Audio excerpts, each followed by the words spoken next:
What? Why are you shaking your head? You're welcome.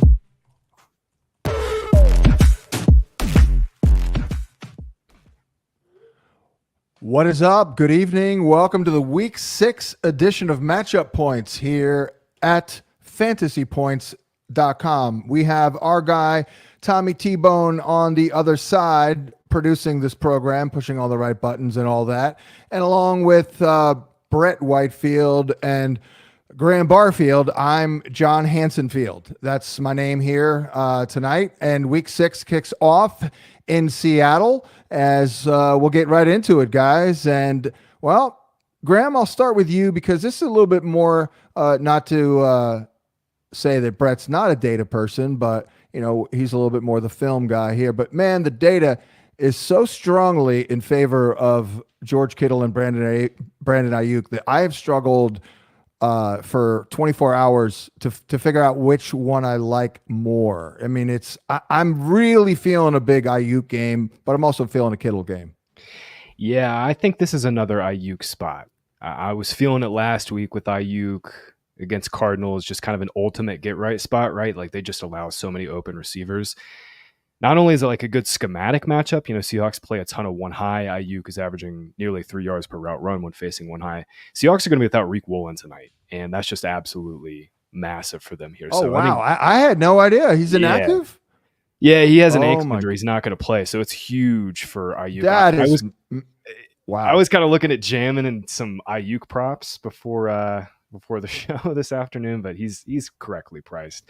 It's a really, really good spot for Ayuk. You know, Kittle's just been more involved as of late, but I think this is another good spot for Ayuk to kind of continue that upward trajectory. And Brett, like there's so many layers to it too. Brock Purdy still dealing back there, getting pretty good protection, and Seattle not pressuring the quarterback all that much. So any thoughts on where we're at with Purdy? Seems like he's still playing very, very well. Yeah, he is playing good. You know, the interesting thing for me is he's holding the ball forever. His time to throw is over 3 seconds, which like leads the league. And he's not like one of these, you know, Lamar Jackson types who's going to be able to make a lot of plays with his legs. So it's kind of interesting to see that. Again, Seattle doesn't pressure the quarterback. I think it pressure rated just 25%. They've had a slew of injuries, you know, across their defensive line, which I think has really hampered their consistency getting after the QB. So, yeah, I mean, this should be a great game script for Brock Purdy, kind of just sit back and pick apart this Seattle defense that's coming off of gave up a perfect performance to Jared Goff 2 weeks ago on Monday Night Football. And what was that, 18 for 18? So this should be another big test for this defense. Yeah, no doubt. And obviously they're going to run the ball. So Jordan Mason looking good. Now on the other side, it's a little more complicated. Brett, I'll go back to you. I mean, there's nothing really that stands out in schematically for like Geno or any of the receivers, like maybe a little Tyler Lockett, but you can run on the Niners. So I'm sure they're going to come out and try and run it with Ken Walker.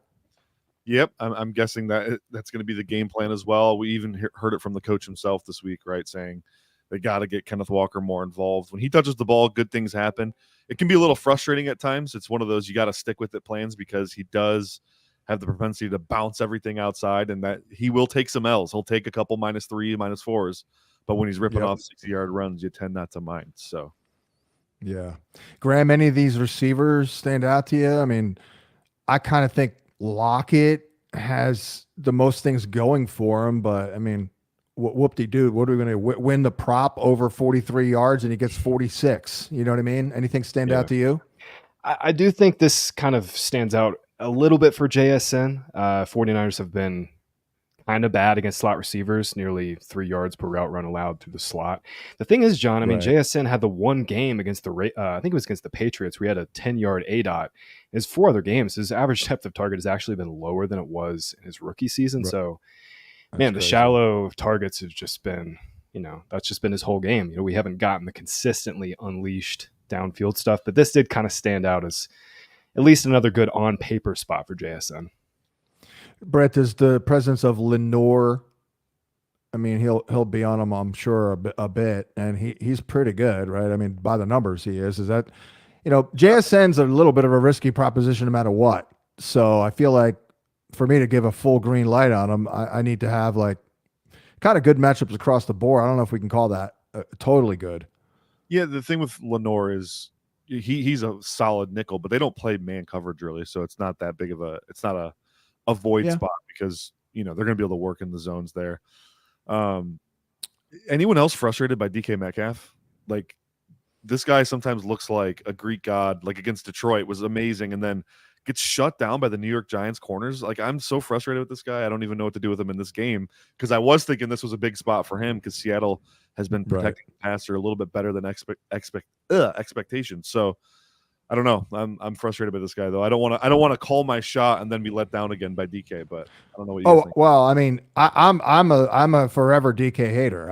I still hate him. And part of it is the volatility, the limitations as well. It's like, dude, I made fun of him for like a whole year because what's his face was better than him. Oh my God, the little slot receiver from Clemson, Hunter Renfrow, was better. And like a lot of people were making fun of it with the memes, like showing like just Greek god and then little Hunter Renfrow. It's like, yeah, that guy's got 100 grabs. But but would you also look at Deonte Banks? Didn't Banks shut him down? I mean, that is a former number 1 pick. Maybe he's coming around.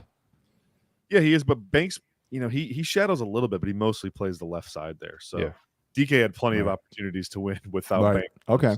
All right. I think this is who he is.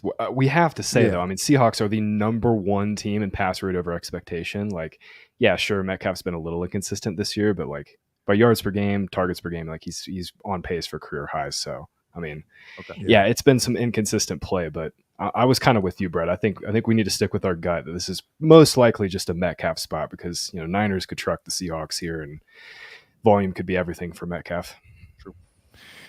They are stingy, the Niners, but if Gino puts it up 48 times, it'll probably be a moot point. But Marvin Harrison, for what it's worth, did diddly poo, and I know it's a different scheme, but Metcalf didn't do much in the game last year. Moving on here to Jacksonville at Chicago, and Brett, to you on Caleb Williams again. Incremental progress, focus, foundation of more of a function, of matchups. What are you seeing here? Are we making any progress with Caleb? Yeah, I think we are. We actually are. And I think you asked me this question yesterday, and I was skeptical to say yes, but I got into the tape today. Some things that really stood out to me. They're using play action at one of the highest rates in the league. Caleb's not really used to that coming from that spread UFC Lincoln Riley offense. And I think it took him some time to adjust, but you're seeing the results, the catchable ball rate, the accurate throw rate, the wild throw rate. It all pops on play action versus non-play action throws. So I think it just took him some time to settle in. The decision-making is still suspect. He's still pirouetting out of clean pockets for no reason whatsoever.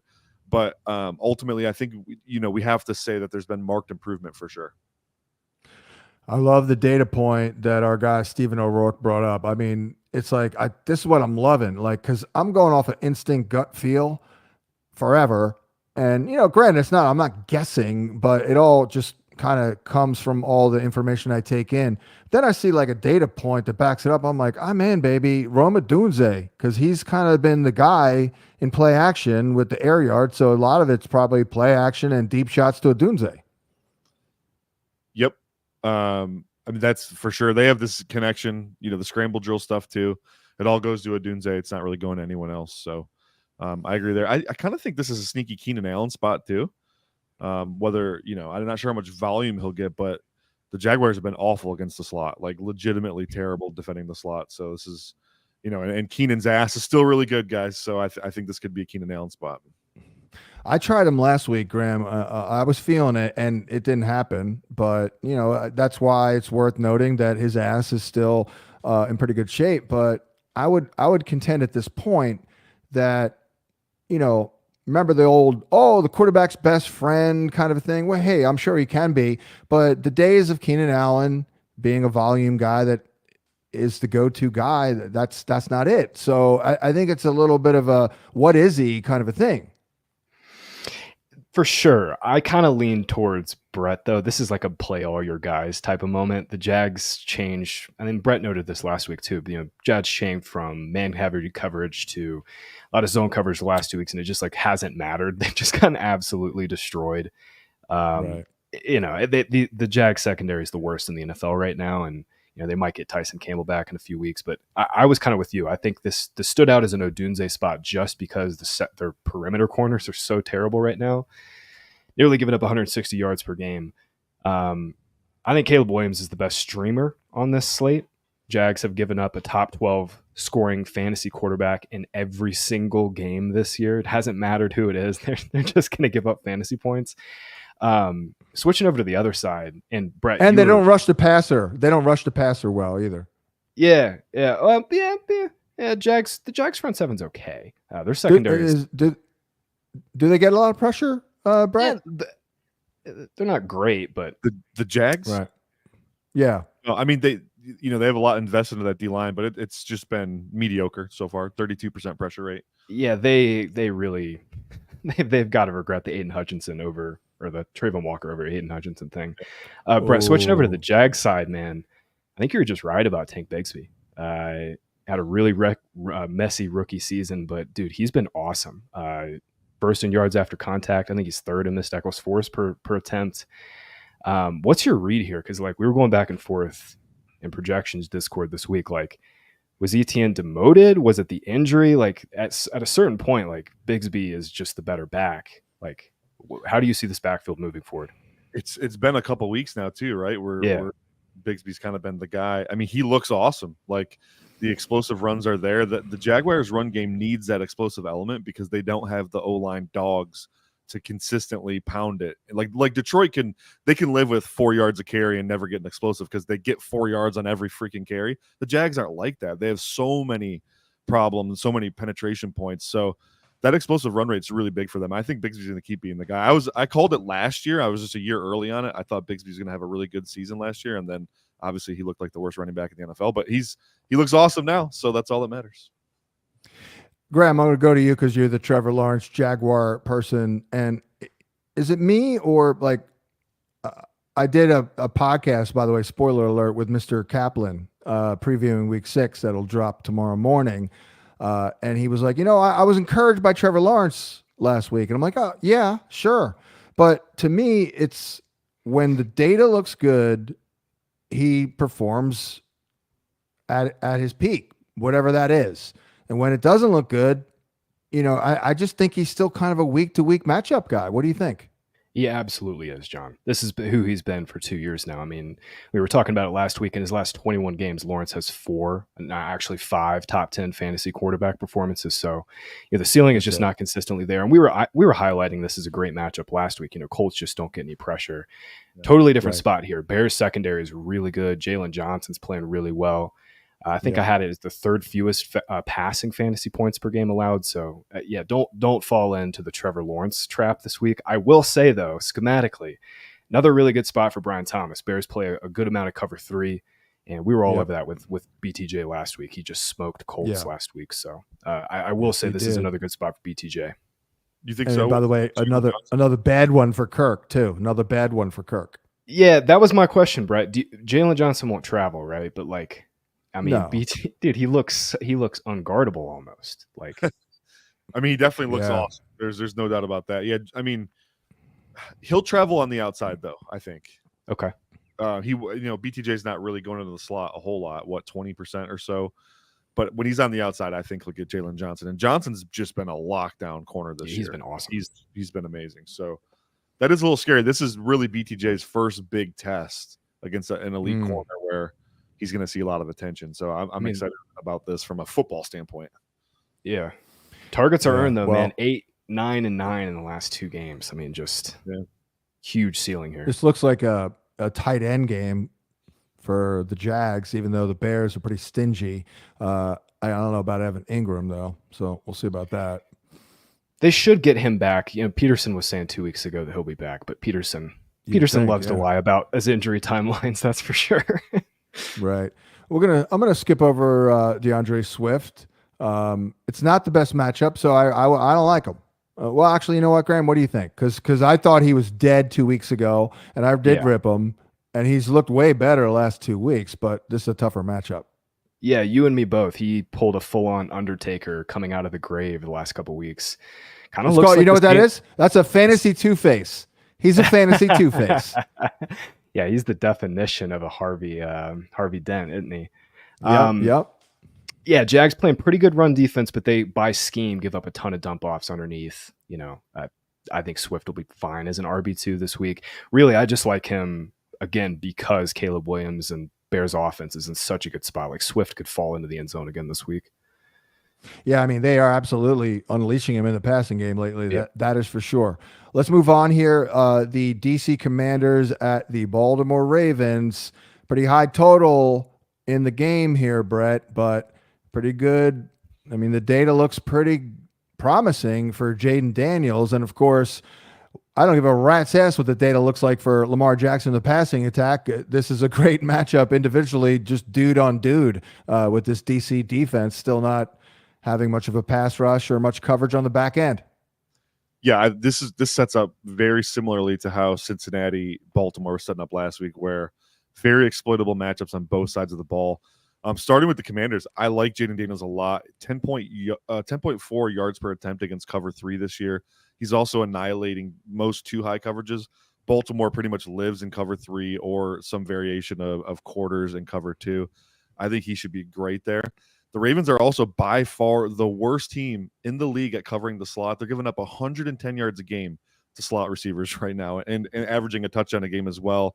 Luke McCaffrey, this could be a big moment for him. He's got the number 1 ass of all wide receivers who primarily play in the slot, even ahead of guys like Amon-Ra St. Brown. He's been very good in a limited opportunity. His route share is hovering right around 60% right now. If that can go up a little bit, if we can get done with the Eckler and the slot stuff, I think McCaffrey is due for a big breakout, and there's not a better matchup for him that he will see all year than the Baltimore Ravens. So I love Jaden Daniels, and I think if you're looking for a cheap prop, I think Sunday morning you'll see like a Luke McCaffrey prop for like 18.5 yards or something. I'm hitting the over on that. Right. I will say, Graham, if Brett is wrong about that, I can tell you what will happen. Zach Ertz is catching 9 balls in this game. Well, they tried to get him. They tried to get him to catch 9 balls last week too. It didn't work out so well. I love that shout, Brett. That's a great shout. I think his route share has come up a little bit too. Playing time starting to come up a little bit. It's a good shout. Yeah, 60% last week, 61%. Yeah, good shout. I mean, the thing is, McLaurin is finally on lockdown field, guys. It took us however many years. How many years has McLaurin been in the league now? 7? 17, 18-yard average depth of target over the last 3 weeks. I mean, this is just – I almost put him as a must-start like this week. It's just how the Ravens give up yards is my only – I agree. It is. McLaurin. I'm starting him in every league I have him in, obviously. Yeah. But yeah, the Ravens just – they push everything to the middle. They've given up at least 3 plays of 20 yards or more from the slot in every single game this season. That is insane. Cliff has like some sort of like electronic fence that disallows McLaurin from lining up in the slot. So if we could get Scary Terry in the slot like twice in this game, maybe he'll score an 80-yard bomb there, Brett. Right. Wow. Was he got like a chip implanted? Yeah, basically, a little buzzer. Yeah, buzzer that just does not allow him to go in this inside. Now on the other side here, I pretty sure we called Zay Flowers here last week. I mean, I know I did in my article and the prop and all that, but this is not the matchup. They play 2 high safeties. Brett, I'll go to you. Might we see more Mandrews? But the problem is you got a 3-headed freaking monster with my guy Chuck Kohler. But this does seem like schematically a tight ends game. Yeah. It does feel that way. Well, I think it's a Derrick Henry game first and foremost, but we'll get to that of course. But as far as the tight ends, I mean, I can't call it again. I've tried it. Mark Andrews still leads the NFL in ass for a tight end. It blows my mind. Lamar has no interest in pushing the ball downfield right now. None. And they're going to see a good amount of 2 high this week, which if they're going to shorten up, Mark Andrews' route tree, this should be a great game. I could see a lot of dump offs though to Isaiah Likely as well. It's insanely hard to predict. I don't want to plant a flag one way or the other, to be honest with you. But Andrews looks good to me on tape. I don't know what the disconnect is with the offense right now, but he looks good to me on tape. Is there any reason Ravens. schematically that Andrews is playing like a part-time role, Brett? Like any reason at all? The speculation is he's just hurt. Yeah. He doesn't look Right. hurt, though, when he's running routes. He is legitimately getting open downfield. Like I said, Lamar. When I say Lamar has no interest in pushing the ball downfield, that's not an exaggeration. I don't think he's thrown the ball 20 yards or more downfield once from the pocket. Everything that's been downfield has been on scramble drill or rollouts. Like it's bad, guys. It's all super low ADOT. Justice Hill, Isaiah Likely, Zay Flowers. It's crazy, man.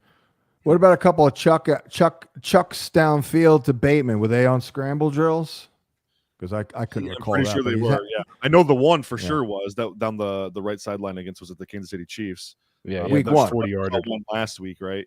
Yeah, that 40-yarder against the Chiefs was a broken play. Yeah. I'm with you, Brett. This is just another Henry spot. I mean, he needed the long run sure. kind of get there in the overtime last week, but I mean, Commanders are getting crushed. 5.3 yards per carry. I mean, Brett, you don't need to throw downfield when you have Derrick Henry steamrolling you 28 times, do you? You know? Yeah, he needed that run to get over, but that's the nature of Henry, right? Like eventually exactly. he's going to break one. I mean, in the Buffalo game, he did it on the first play against Cincinnati. He did it on the last play, but it's coming at some point. So, Yeah. Well, let's move on to another bonanza.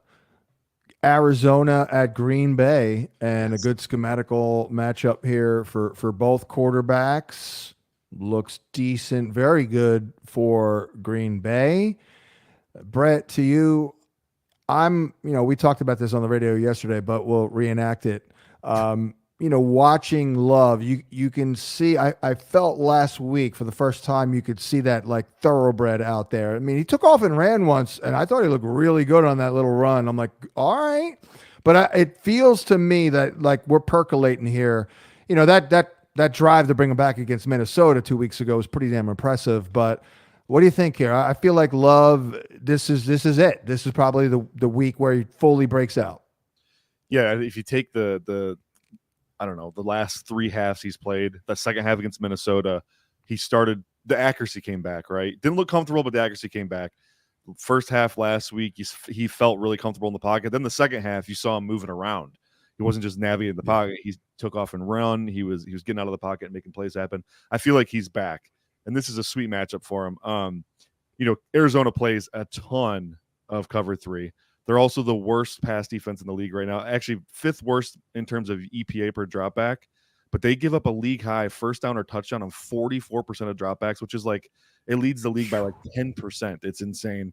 They're allowing 9.69 yards per attempt against cover 3, which is the 4th worst mark in the league. And this is the part that I love. No QB in the NFL gets more of his fantasy points against a specific coverage shell than Jordan Love does against cover 3. This is going back to last year, too. This isn't just the small sample we have this year. He had over 1,600 yards passing against cover 3 alone last year. His completion percentage over expectation is over 9% in his career against cover 3. Like, he actually annihilates it. There's 4 QBs in the league that annihilate cover 3. Jared Goff, CJ Stroud, Jordan Love, and Justin Fields. Love is at the top of the food chain there. Like, this is an absolute awesome spot for him. Jaden Reed's going to be the biggest beneficiary here. He's Jordan Love's guy against cover 3. He's got a 4.68 yards per route run against cover 3, which is nuts. 80% catch rate.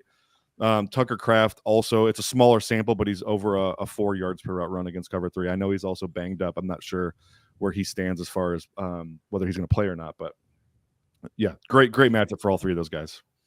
Graham, would you are you buying a healthy Tucker Kraft as like a thing all year? Absolutely. Okay. I went into this offseason thinking, and I think Tom and I actually talked about it. We were both kind of like, I kind of think Tucker Kraft's better than Luke Musgrave. And I don't know if it was the injury to Musgrave or just like Kraft being really good after the catch because he's such a beast. But like, Musgrave's going to miss another game this week. I loved Brett's shout about Jaden Reed. That pretty much was like the entirety of what I want to talk about with Packers because Jaden Reed is such a good play this week. But Kraft is equally an awesome play. The peripheral usage, John, looks awesome. 78% route share last 2 weeks. That's like right there with Trey McBride and George Kittle. Like, I think he's honestly already a must-start player, and the arrow is just ticking up on him. I want to flip over to the Cardinals side real quick. I think this game should have the highest total on the slate. I have no idea why it doesn't. 47.5 feels like at least 2 points too low. And I love Marvin Harrison Jr. in the spot. We've started to see some pretty big splits start to develop with him this season. He has been pretty mediocre against too high. I think this is more just a Cardinals offense type of thing, not necessarily a Marvin Harrison Jr. type of thing, but just 1 yard per route run against too high, that pops to 3.14 when facing single high, and Packers are playing a ton of single high. 54% of their coverage snaps in each game this season. So I think this is a huge week for Marvin Harrison Jr. And for all the reasons that Brett was just laying out about Jordan Love, like I just think this game could go off. I have no clue why it's at 47.5. We're starting to see scoring start to pick up in this game with 2 good quarterbacks and 2 teams that are fairly healthy. Like I think this game should be at least 51. Brett, would you worry at all about Jair Alexander? I mean, I'm not worried about him. I feel like he gives up as many plays as he makes. Yeah, I've been worried about him in a couple seasons, guys. There's one player in the league that probably shouldn't be making $20 million. It's Jair Alexander. Yeah, exactly. Like he peaked 2 years ago. Like That's he was flames. a shutdown. I feel like he was a shutdown guy for like a year and a half, but it was a while ago. All right. Think we covered all that. Josh Jacobs getting it done when they win, by the way, which they are favored. Houston at New England, like, man, this one here looks boring as hell. I'll be very honest, with no Nico. What do you think about Drake May making his first start against this defense? Brett, we'll start there. Your thoughts? At least it's in New England. I mean, they do have a good D front, though, the Texans. I mean, this could be a little scary. Yeah, we were picking on the Texans early in the year because the pressure rate wasn't matching the talent on the D-line, but that's completely flipped on its head now. They're like pressuring quarterbacks 42% of the time. The last 3 weeks, it's like dang near 50%. This is on top, like starting Drake May in general with this situation is bad. Deciding to do it in a week you have to play Houston with this pass rush, I'm sorry. I have no answers. I got no answers. I don't know what we're doing here. Especially because you can't run the ball. You're inconsistent running the football. Ramondre's been up and down.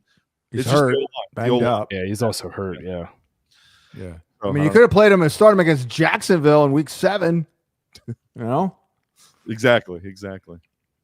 Yeah. Well, Graham, do you have any interest in a Texan running back this week? Because if Damian Pierce is active, then I think I'm out. I mean, I don't know. Dare Gumbawale, I don't think they're going to need him this week. Yeah, I think we're going to get Mixon back. I thought we might get Mixon back last week, so I could be dead wrong about that. But he's missed 4 games with this high ankle. He did return to practice today. If he's even like a little limited, I think you just got to play him as an RB2. I want to talk quickly about what this Texans offense is going to look like without Nico, right? Like he's garnered like 40% of the receiving yardage, just absolutely dominating, like a mind meld type of chemistry with CJ Stroud. I thought Tank Dell was like a decent buy low just in terms of the way I look at it technically based on expected fantasy points and especially now by ass. What do we think about the spot? Like Christian Gonzalez has been a little up and down, but like, I mean, Dell is going to get a lot more of the first read stuff. And I thought it was interesting last week too that Diggs stuck in the slot. He was in the slot like 60% of the time with Dell and Hutchinson out wide. So, Dell will see the most of Christian Gonzalez here, Brett. What do you make of this whole kind of change with the Texans? Yeah, I'm not gonna lie. I'm a little scared of Christian Gonzalez. I know he had the one bad game this year, but he's for the most part been a lockdown, and he's one of the rare shadow corners too that will go to the slot. So if they think they're gonna get a little mismatch opportunity with Dell in the slot, that ain't happening. Like Gonzalez will follow him there. That scares me a little bit. I feel like this is gonna be Steph Diggs. I'm feeling Dalton Schultz this week, guys. New England's been really, really iffy against tight ends that split out into the slot or from like these. Wing alignments, these reduced wing alignments, they've given up a ton of points to these guys. So they're pretty good against just bigger inline tight ends, but Schultz having some flexibility there, I think is going to be beneficial for them. By the way, I guess I'm dropping the ball on freaking injuries this week, even though it's still somewhat early. Charvarius Ward inactive. That's a pretty big loss, don't you think, Brett? For trying to stop DK and Lockett. Yeah, that he's their best corner by far. I think they're pretty weak elsewhere. It all comes down to that pass protection, though, John, as we've talked about a million times with San Fran. The corners just really aren't that good, even with Ward. And if Seattle can pass protect, that's really all they need to do to keep those receivers open. So that is a question, though. Where are we with that? I guess it hasn't been that bad, but they've been trying to rebuild this O-line, and it just doesn't seem to have worked yet. Yeah, I think their tackle duo has been very good. They have one of the lowest pressure rates. Have they? Yeah. Well, that's why they devoted most of the resources. Right. Gino's been he's been a little more diligent getting the ball out quick this year. I think that's Ryan Grubb. Obviously, that's his stamp, right? Quick throws, short passes, screens, kind of get the momentum going. Then you take your deep shots when the opportunity is right. Well, yeah, Graham. What if we have no Ramondre in this game? I have to see what his deal is. Yeah, you guys ready for Antonio Gibson week? Yeah, Stevens got a foot issue. We'll see. I saw him hopping off the field. It didn't look good. Yeah, not sure if it's the same leg that he injured his ankle last year, but yeah, Gibson would be a borderline bell cow. It's just this offense. He's a DMP. Is so bad. Yeah. Ramondre DMP again. So Yep. Yeah. Yes. And again, that's yet another reason probably to go with Brissett, which they're not doing. So, okay. All right. Yeah, I did see Mixon. I guess we'll see after tomorrow. Tomorrow's everything. And I would say he'll probably go to do something tomorrow and then still maybe even be like a game time, but we'll see. Tampa at New Orleans. Pretty good schematic matchup for Baker Mayfield overall. Well, actually, it's not. See, I still think it is. I don't know. Maybe I'm thinking of old Baker that was good against man. Mike Evans, Lattimore, we know that. Godwin. I see Rashad White was downgraded today. So, this could be an opportunity for Bucky Irving. Brett, Bucky Irving, to you, at his best, is he a true lead guy, or is he still, more of a dual guy? I don't. For one game, he can be a lead guy for sure. For sure, yeah. Over the course of a season, he obviously is best as a split backfield type scenario. But yeah, for this game, why not? Right. Anything jump out to you, Graham, in this one? I don't know what to do, obviously, with Spencer Rattler at quarterback here. He's got a good arm, will run around, but, Olave, his floor seems a little scary this week. Yeah, Brett and I were talking about it a little bit. This is a tricky game to find some good matchups. I will say, even with the concern of a Rattler, even with the concern that, Bowles is going to pressure and try to blitz Rattler a ton, these Bucs secondary is really bad. It's still a really good matchup for Olave and Shaheed. Bucs are allowing an open or wide open receiver on 56% of the routes. It's the fourth highest rate by schedule adjusted fantasy points. Only the Jags and the Ravens have been worse in terms of giving up more points above average to opposing receivers than the Bucs. So I'm cautiously optimistic that Olave and Shaheed are good enough, but I'm curious for Brett's take on what he thought of Rattler coming out. He's a gunslinger. He's very similar to Derek Carr. You're going to get shots downfield. They kind of coached that out of him a little bit at South Carolina. It was like, hey, let's try to rely on Yak a little bit more. We got this guy, Xavier Legette, just put the ball in his hands and let him go to town. But, ultimately, I think the deep stuff should still be there. It's like, how much is the coaching staff going to neuter him is my question. Yeah, they were already Rashid Shaheed is Mr. Zone Beater. Shaheed is the zone beater. They're going to take a shot. There you go. Yeah. Brett, I was kind of with you. They've already been pretty run heavy to begin with in terms of their pass rate, So this, obviously they'll probably come out and try to run it with Rattler, but yeah, Saints have been playing pretty stingy defense. This is kind of a tricky one to figure out. Brett, you noted the four quarterbacks that you love against cover three. I think Baker Mayfield might be that fifth quarterback, though. Dude, he's really good against cover three. Saints don't play a ton of cover three, but he's been awesome against cover three. Yeah, it's their second most deployed coverage shell.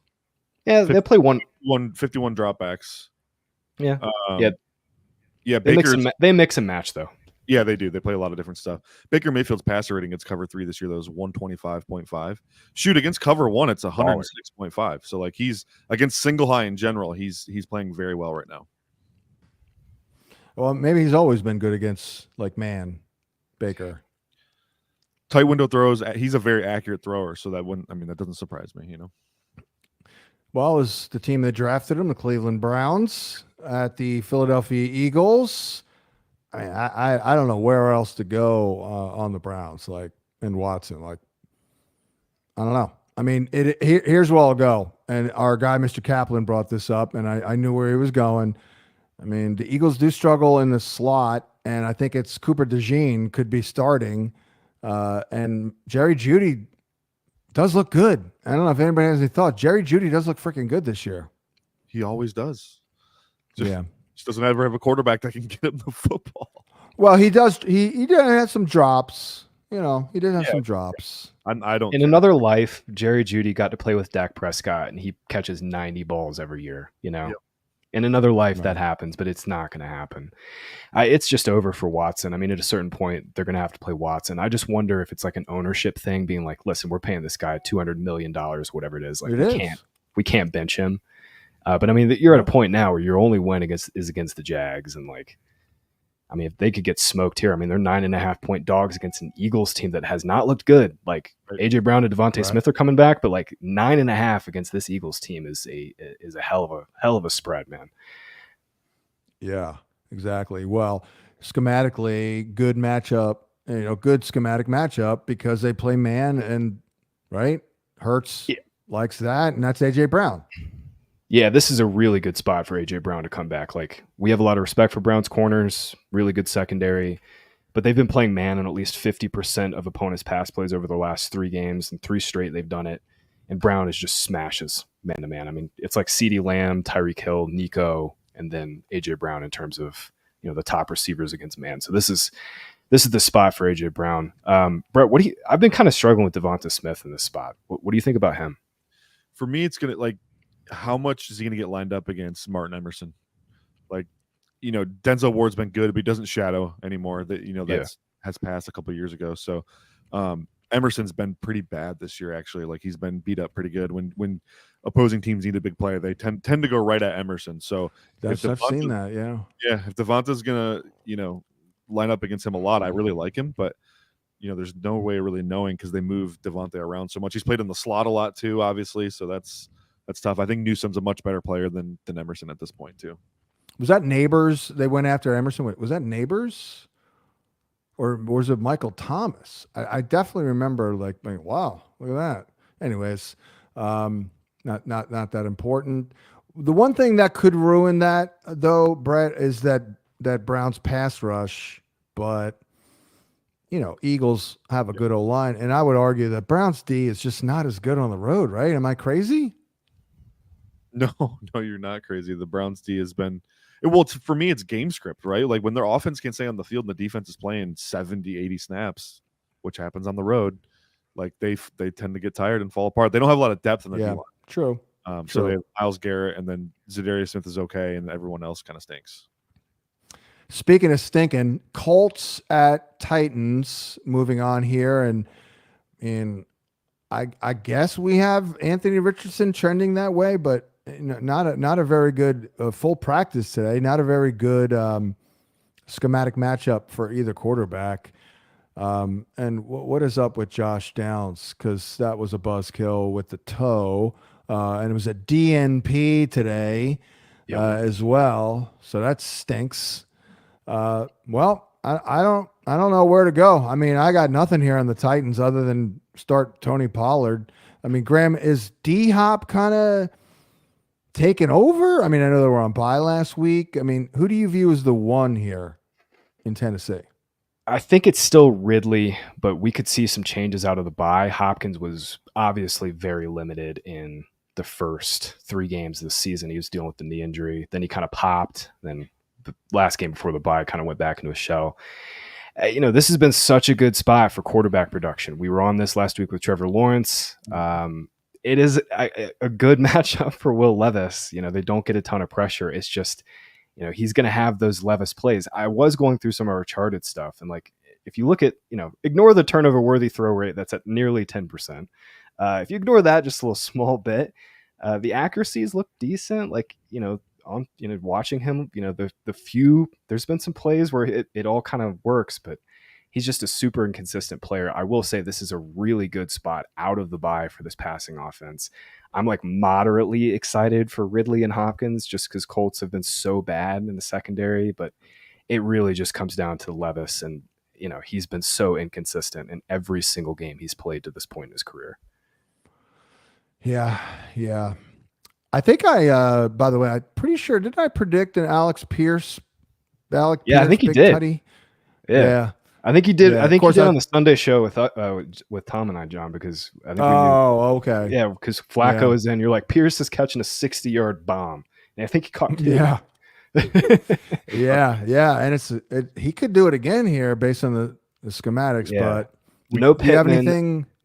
No Pittman too. Pittman. I'm excited to see AD Mitchell, man. That's what I was gonna say. We can't leave this conversation without talking about the 2024 ass leader and AD Mitchell right now. You know what? By the way, we should give out a trophy to the ass leaders, and we'll name the trophy. The trophy is the Separatist. Oh, I love it. Love it. Yeah. So AD Mitchell's tearing it up on a route for route basis. He just hasn't obviously got the big opportunity yet. With Pittman down and Downs banged up, this is his first big spot. Let's go. Let's go to the next game. And I'm officially worried about John Taylor here, Graham. Like this, I don't know. I cursed the guy. I freaking cursed him. I said one too many times on the radio that the man hadn't missed a practice since high school, and then he has fallen. I'm worried. Are you worried? Like really worried? Yeah, no practice again this week. It does seem minor-ish, the fact they didn't put him on IR because they got their bye in week 14. So I'm crossing. Just worried about these. Chronic. Like, isn't this? Fan. Yeah. Yeah, but I mean, like this. I mean, we don't really look into it enough. Like, is that the same? Leg. It is the same ankle. Hit? Yeah, I was talking to Edwin. Right. It's the same ankle that he had the surgery on, and that's pretty concerning for sure. Yeah, that's what I'm saying. Well, let's go to the Chargers and the Broncos. Last week, I think I brought it up. Like, oh wow, look at this. Not bad for Bo Nix, and he was okay. I want a prop on him, but we gotta talk Javonte, baby, because I saw the Film Charter Note article, and I actually tweeted it because it was very glowing with Javonte, so I tweeted it. But tell me what I want to hear. I want to hear that Javonte Williams is getting better in the last couple of weeks. By my eyeball test, it seems like he is, and I'm not alone, Brett. What do you think? I mean, he looks. I mean, you know me. I'm a huge Javonte guy, so he looks awesome. Looks mad again, which when he runs mad, that's when things go well for him. And then on top of that, the pass game work, guys. That's really what's making me tickle here. What do you have? 6-7 targets in this last game, 50 yards, something like that. So feel really good about that. I think him establishing himself as the dude there is big for this season for sure. Of course, we say that, Graham, and Sean Payton will give Audric Estime 11 carries like this week. Yeah, he's back. Are you worried? I think Estime is a great stash and hope guy. But I agree. I added Estime in a few leagues this week, actually. Can we get Javonte Williams a touchdown, though, y'all? We willed it for Josh Jacobs last week. I am pounding the table. Let's get Javonte Williams a touchdown because he didn't get him. Last 2 weeks have definitely been a lot better for him. He needs to go on allergy medicine, Score Tech, because he's allergic to the end zone and scoring. So we'll get him a prescription. Got the shorty last week too. He's gotten 2 of them in the last 3 games. Yeah, 2 of them. Yeah, I'm still laughing about that run 2 weeks ago. I watched the Godfather trilogy during that run. I mean, it was like unbelievable.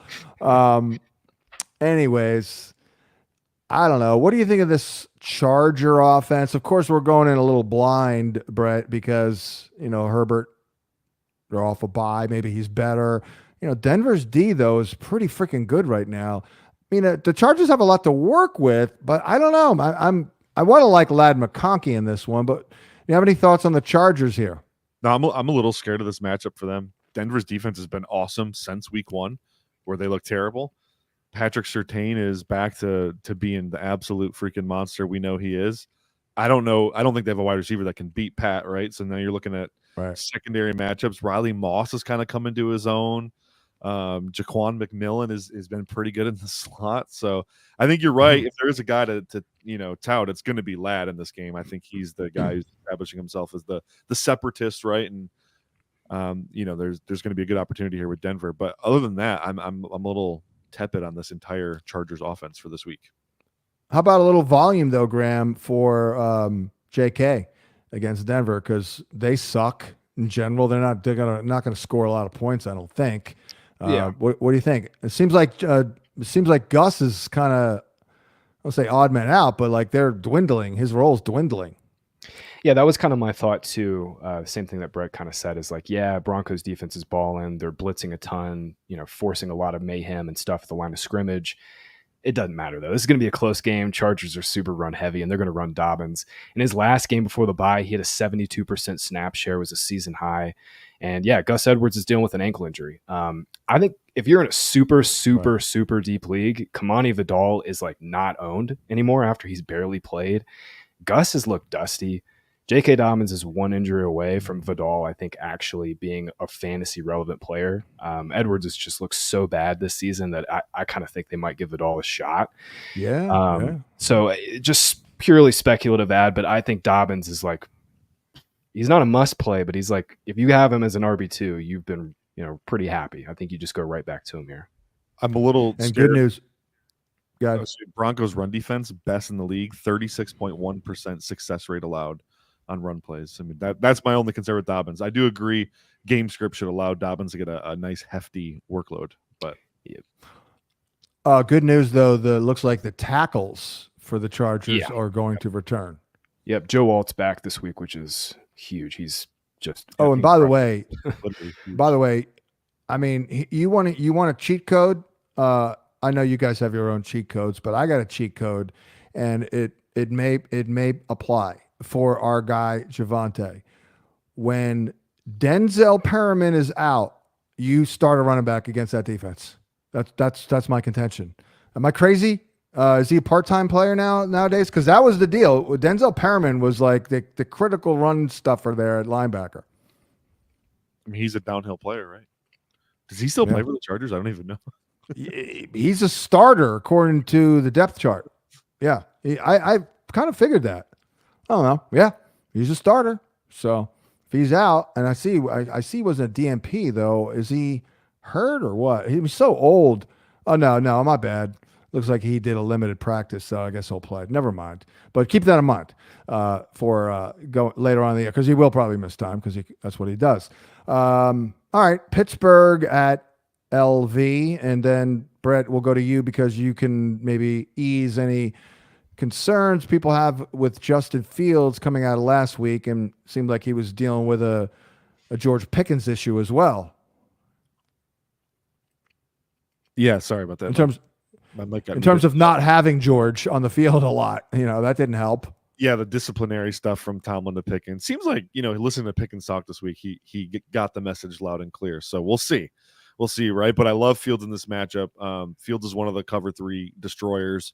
Just this season, he's got 110 passer rating on 59 dropbacks against cover 3, 7.11 adjusted net yards per attempt. The Raiders, they deploy a ton of cover 3, and they're allowing a passer rating against of over 100, and it's their most deployed coverage cell. So I like Fields from a schematic standpoint, but also he just looks good to me. I know the Dallas game didn't end the way they wanted it to. Some of that was Pickens related, some of that's run game related, but Fields just looks the most comfortable I've seen him as a quarterback. For sure. I think arrow pointing up for him for sure. Yeah, well, Graham, bust out your Aiden O'Connell, your AOC analysis here. I mean, I have to say, and I was shocked that I thought they were going to go with O'Connell out of the thing based on the preseason, but I guess you understand why they would go with the veteran here. Is this a little bit of an uptick? I do worry a little bit about Bowers, because I mean, it's hard overall. It's hard to say, oh, this is going to be an upgrade for Bowers. Oh, what's he going to catch 12 balls a game now? You know what I mean? Yeah, I'm cautious to call it an upgrade. I mean, by the raw numbers, O'Connell averaged a few more yards per game. His touchdown rate's a little higher than Minshew. We just know what Minshew is at this point. Yeah, we were all saying, like, why wouldn't they just give AOC the first crack? I'm not too concerned about Bowers. This dude is just awesome. He's Yeah. going to be their first read the majority of the time. For sure. Yeah, this is a tricky spot though for Right. Raiders, right? Like their run game has been really all over the place. Like I was kind of I thought last week that Justin Fields was a phenomenal play. Ended up, being decent. I think the Steelers just absolutely trucked the Raiders in the spot. In which case, yeah, AOC might stink in the pocket, but I see the Raiders just having to throw it like 35, 40 times here, which is just going to be great for Bowers and Jacoby Myers. Myers actually leads the team in targets over the last 2 weeks without Adams. I listed him as a player to trade for. That's a sneaky guy right there, because he still is. I don't think his role. I don't think anybody in fantasy has really understood how good the role's been. Like he's averaging nearly 17 expected fantasy points per game over the last 2 weeks. Like that's not probably going to stick, but that's like borderline wide receiver 1 stuff. And I haven't checked his data this year, like studied it, but like he's always underrated, right? Because he does well on the outside. I mean, the guy just gets it done. He just literally just gets it done. Really quickly on Najee, Brett, Adam Kaplan. I did the podcast with him already today. It's in the can, as they say. So that'll come out tomorrow morning. But he does bring up Artie and the outside zone and how that's what he does and that's what he's going to do, and that Najee is just not getting it there, right? I mean, is that something that can be corrected, or should we look at Jalen Warren for the later on in the year? Yeah, we talked about it on your show yesterday a little bit, John, where it's with the tackle situation in Pittsburgh right now with the injuries they're dealing with. The outside zone stuff's just hard. You need big athletic tackles to control the point of attack there, and it's just not working. They got to go to a more man duo, inside zone heavy scheme, pound between the tackles. Right. Obviously, Arthur, we know he's reluctant to do that. He didn't do it in Atlanta when they should have. So yeah, it's I think Najee might have the worst cardio of any player in the NFL. Like he hits one run for 4 or 5 yards, he's literally winded the next play. It's unbelievable. That's not good. He's tired. He's got the most touches in the NFL. I guarantee it, since he was drafted. I guarantee it, just because he's available. Guy never misses a game. All right. Well, we'll move on, and we don't want to hear about the Raider running game. Atlanta at Carolina. I don't love this one either. A couple of zone-heavy teams. Don't see a lot of fireworks here, especially for Deontay. Not a great matchup overall for Drake London. You trust in Kyle Pitts yet, Graham? No. Listen, Kirk Cousins last week, 58 pass attempts, 500 yards. Kyle Pitts still didn't get 14% of the targets. I mean, this is the 5th straight game where he hasn't seen 14% of the targets. I said this on my start sit earlier today, like going through tight ends again, like you probably have to keep playing Pitts just because there's no other better streamers, but like I'm not even close to trusting this guy yet. I will say, Brett, good shout out to you. The Falcons listened to you. They're actually using him way more in line. Week 1, they did the same thing where they used him as a big receiver. It didn't work. Last 4 weeks, he's been in line 45% of the time. So if we have something to hang our hats on, it is that. The usage has just been better to get him on linebackers and safeties more, but this guy still isn't earning targets at a high rate. Darnell Mooney's the wide receiver 2 here. I think Darnell Mooney's an awesome play. Panthers are playing the most cover 3 in the league at 56%. Mooney leads the team in targets over London against cover 3. I think this is a Mooney week. And it's your boy, John. You've definitely been vindicated on Mooney. That's for sure. I think it's a Mooney week. And I like Kirk Cousins a lot, man. I'm kicking myself for not being on it last week. Obviously, no one could have seen the ceiling game coming, but their pass rate was at 12% over expectation in week 3, and I missed it. Cousins had a season high pass attempts in that game. Should have been on that. But this is a pass heavy offense now. It's a pass heavy offense, and this is kind of everything that every fantasy nerd this offseason was talking about. It's like this is going to be a pass rate in the 10s. They're going to play a ton of 11 personnel and just line up and throw it. And the last 2 weeks has been exactly that.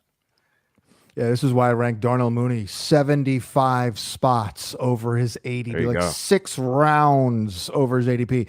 But I also did like Bijan, Brett, and it doesn't look good. The usage doesn't look good, but I do think he's a buy low because look, sometimes when you're struggling, you need a little pick me up, and you need it in the form of good matchups. And he's got a bunch of them upcoming, like this one right here. Like if Bijan doesn't run for 80 yards on Sunday, I'm going to be panicking at that point. Yeah, the tape on Bijan also hasn't been good. So I want to package that nicely. It's not just an opportunity issue where the coaching staff hasn't unleashed him. Like the tape has been iffy. Not forcing missed tackles at the rate you'd like to see, but really they're still an outside zone heavy team, and he has zero patience. He is running as hard as he possibly can to the corner, and he's getting smoked. Really showing a lack of discipline there and his technique. I think he gets it back at some point. Obviously, he looked better, I guess, this past week, but that was also a shootout. I don't know. I'm a little concerned about Bijan. I do agree, buy low candidate. Obviously, he has all the talent in the world. It's just that at some point we got to ask ourselves, like 2 coaching staffs now have kind of had the same critique of Bijan, and you're not really seeing the development yet.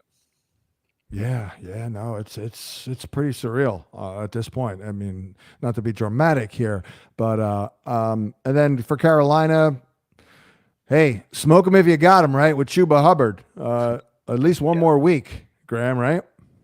Yeah, Jonathan Brooks' practice window still hasn't been opened yet. Not entirely sure what's going on with that one, but Chuba's playing extremely well. He was like the only thing they did well last week. Dalton, we were kind of on that, tough spot for Dalton against the Bears, but this should be a significantly easier matchup, and I kind of like this game to shoot out. I don't think we see the bonanza that we saw, the 60 points, but I think this game definitely has some shootout appeal with Dalton in a slightly, better bounce back spot. And real quick on Bijan, Brett, I was watching him this week. I kind of think he's hurt.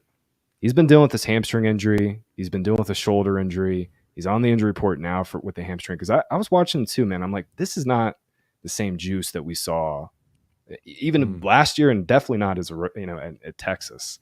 That would explain why he's pressing too, right? Maybe he knows he's not as quick and not as fast, so he's pressing. The speed in the open field hasn't been there. The burst, I don't think, has been the same. This is just just from purely anecdotal standpoint, he could go off in this game. But it's a really good matchup. But I kind of think there's something there with Bijan. Some's not quite right. Unfortunately, they've got 6 more games until their bye. That's not great. It'd be nice to have one in a week or two. But Xavier Legette, I think people forget Legette. Brett, but I would not. I still view him as the second guy in Carolina, period. Like Deontay can't catch freaking 22 balls every week, right? I mean, they got to complete other passes. Yeah, and furthermore, Legette's going to be the big play schemed up guy where they're literally going to scheme targets up for him, get him in the open field. Atlanta's been one of the worst tackling teams in the NFL too, so I like this matchup. Can I talk about Chuba really quick though? Oh yeah. I had a point I wanted to add there too. So the Panthers have low-key one of the most effective run games in the league, almost a 57% success rate running the football. On the flip side, the Falcons have the second worst success rate allowed. That new guard duo for the Panthers, they brought in 2 guards in the offseason, Damian Lewis and Robert Hunt, to go with Brady Christensen at center. They are absolutely dominating the line of scrimmage. It's kind of impressive. Something we didn't expect from this team, right, was to be a good running team, but the numbers are really, really good. And when you watch the tape, like they are moving people out there. So I think 2.4 adjusted yards before contact per carry too. Like that's like a yard and a half more than what they were doing last year. So. Wow. Robert Hunt from Miami. I mean, he wasn't that good in Miami, was he? They paid him like he was that good in Miami. Yeah, I guess so. Yeah. All right. Well, let's move on here we're running out of games here. Detroit at Dallas. Start him if you got him. That's all I have to say. Should be a big CeeDee Lamb game. I think Tolbert could get it done. Might not be the greatest spot for Ferguson. Screw the Cowboy running backs. They're dead. I mean, they're going to have to throw it a lot here. And I don't know if Micah Parsons is playing. Obviously, that's big for Goff. I mean, Graham, what anything like truly stand out to you? I mean, you know what? I'll tell you, for me, it's Sammy Laporta week. in my opinion. Yeah, this definitely stands out as a Laporta week. Brett was on this a couple weeks ago and saying Laporta, hey, he just wasn't healthy. Listen, like dealt with this hamstring issue in August. Then he hurt his ankle in week 3. Went back and looked. In week 4, season highs in routes, season highs in first read target share. He's an amazing buy low right now. This tight end. No one thought he was playing that week. By the way, no one thought he was playing that. It was Monday Night Football. Yeah, exactly. And he came back and played. He plays through everything. Yeah, he does. Exactly. Absolute dog. I asked Good, yeah. I asked our guy Dr. Mark Addix about Laporta going like the Thursday before that game. And because that's what I was thinking, because I recall vividly, like, wow, he's back after that injury last year. It was a knee, I believe. And he was like, oh my God, he kept going on and on. I'm like, yeah, he's playing. I'm like, all right, there he is. There it is. And not a great schematic matchup for Jameson, Brett. And Amon-Ra. So, I mean, something's got to give there. Probably Jameson making a big play if Dallas can't rush the passer. What do you think? Yeah, I think everything starts with the Dallas pass rush, and they're going to be down DeMarcus Lawrence, and it looks like Micah is not going to play again this week. So I think that kind of changes the math on the schematic stuff. We do know Dallas is going to play 40% cover 3. Goff is the cover 3 killer, so I feel pretty good about that. Especially with the pass rush not being there. That's the thing with Goff. It's like you get him under pressure, things start to unravel a little bit. But man, when that line can protect, and they have a good line, obviously. So I feel good. I think this game is a shootout too. I mean, I think it very much could resemble the Seattle-Detroit game on Monday Night Football, where Geno wasn't very efficient in that game, but he dropped back 70 times. So I think Dak's going to have to do the same thing.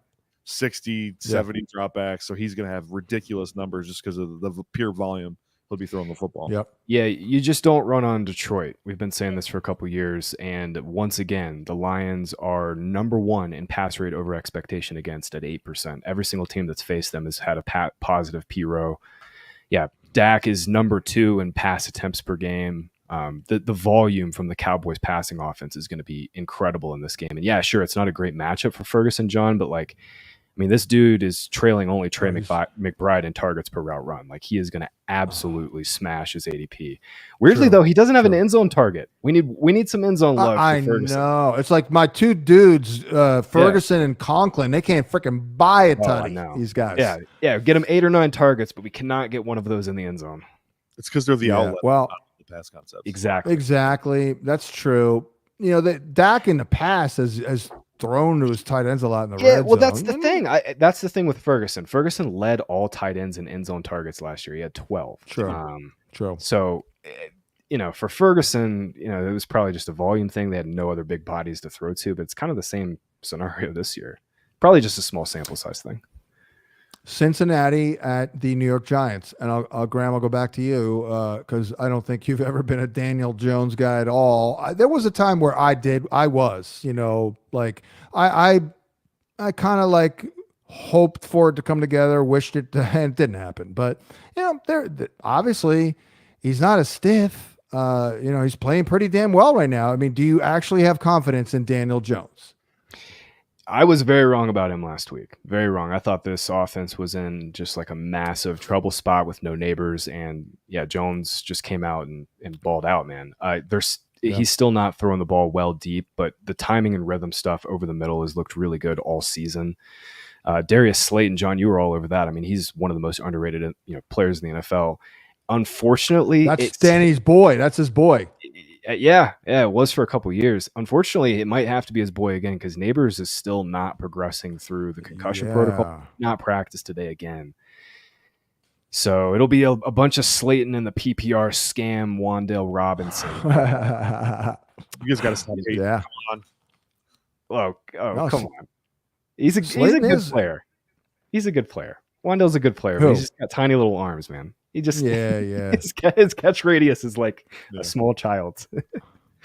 Awesome little man. See, I just called him awesome little dude there. Awesome dude though. He was a great interview. Loved his energy. Really, really good.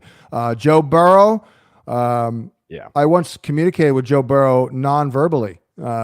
I gave him a look like, you're the man, dude. And he gave me a look like, thanks, man. And I was like, no problem. We didn't even have to say the words, but he's got a really good situation here against the Giants. Well, maybe not, Brett, because the Giants, maybe their secondary is turning it around here. What do you think? Listen, when I watched the Seahawks Giants tape last week, I did not expect to come away from that game feeling better about the Giants receivers than the Seahawks receivers. And I did. The Giants secondary really played well against that unit in Seattle, and then the opposite was true on the other side. So yeah, I don't know. I mean, it should be a good game for them. I'm willing to bet that maybe that was a fluke for the Giants to play that well, especially with Chase, Higgins, Yoshivas. They're all playing so good right now. It's like Burrow can't miss. I kind of just feel like it's too much. It's going to overwhelm. It's going to overwhelm what the Giants are doing in the secondary. Yeah, and Burrow's dealing way up there in completion percentage over expectation. So not looking good for what about the backfield here? Brian Daboll is coaching for his job. I unfortunately think Singletary is not going anywhere as long as he's healthy. And let's see here with Singletary, he was limited so far, so he's probably trending toward returning. Graham, what do you think? Yeah, I think we'll probably see Singletary this week, but this is going to be a split. You can't put Tyrone Tracy back in the bottle after last week. He was incredible. True. Incredible. That's I true. mean, I loved this guy for yards created. He popped in my yards created stuff on the small sample, but he was a converted receiver. Dude, he put down some of the best tape from a running back this season last week. He had those nasty cuts. He looks incredible. And Devin Singletary has been good this year. But this is going to be a split backfield moving forward. I think Tracy's They're different already runners too. They're a little different. Singletary's that little lateral agility kind of like, and Tracy's like more of a slasher. Would you call him a slasher? Tracy's just an athlete. Like he's a freak. Right. Where Singletary's just kind of a guy. It kind of reminds me of the Kenneth Walker and Zach Charbonnet thing, where it's like, oh, Ken Walker can do that. It's like, oh, Tyrone Tracy can do that. Okay, let's just play him over Devin Singletary. Right. Seems easy. And Thibodeau here may not play. Yep. Right. He's out of practice. Yeah, I don't think he is. Didn't they say he was out already? Yeah. On that point, actually, the Bengals side, Zach Moss, his injury doesn't seem that bad, but I think it's Chase Brown week. He's starting to been trending up a little bit. He's out carried Moss last 2 weeks, 27 to 24 by XFP. He's outscored Moss. So, the only, like we've been saying all year, the only thing holding Brown back is the pass protection stuff. But I mean, anybody with eyes can see he's just a better player. And, Giants run defense has struggled. I really like Chase Brown this week. I think this is kind of the spot for him to really, truly break out. Maybe we can just go, Brett, 60-40 in Brown's favor, because I do think they need Zach Moss out there. Yeah, Moss has impressed me a little bit. I didn't think it was a good schematic fit when they signed him because just the outside zone nature. To Zach Taylor's credit, he has worked in some duo concepts for Moss, and just he looks really good in the pass game too. Other than he had the one hilarious rep in pass pro where he got absolutely trucked, but other than that, he's been good in pass pro and he's a good receiver. So. I see a comment here. Algier has better vision. Yes, I know. That's why I went with his freaking prop last week like an idiot, and he got 3 carries. But yeah, that's true. It's a good point. Anyways, last game here is an ugly one, I think. Buffalo at the Jets. And what is the deal here? Well, let's take a look with Shakir, because I don't think it's not looking good. And it's not looking good for Jim Cook either. James Cook out of practice here with his toe.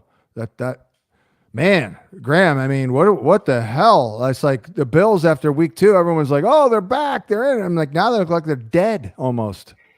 Yeah, listen, last week was brutal. Brett was saying, just pumping the praises on that Texans front 7, and that really was what it is. They just dominated that game. They just missed a big play to Dalton Kincaid. There were a few big plays they just missed on that field last week. So I'm not. What's that, Brett? Mac Hollins too. Josh missed Hollins wide open for 2 deep balls. Right. I'm not panicking yet on Bills. I think Josh Allen just missed it. But I mean, no Jimbo Cook, none of his guy Khalil Shakir. It is a little bit scary for this spot. I will say I'm just going to keep jamming in. Yeah, I'm just going to keep jamming in Dalton Kincaid. It's like running against a brick wall. The peripheral usage remains great. Led the team in routes, led the team in targets last week. I think you just got to keep jamming him back in. You also got to jam in Conk Daddy because a good schematical matchup here. Buffalo Bills funnel it inside. This is Conk Daddy all day long, baby. Does he catch 5 or 7 balls is the question. Let's not get cocky here. Yeah, probably another decent spot for freaking Lazard, man. Can you imagine?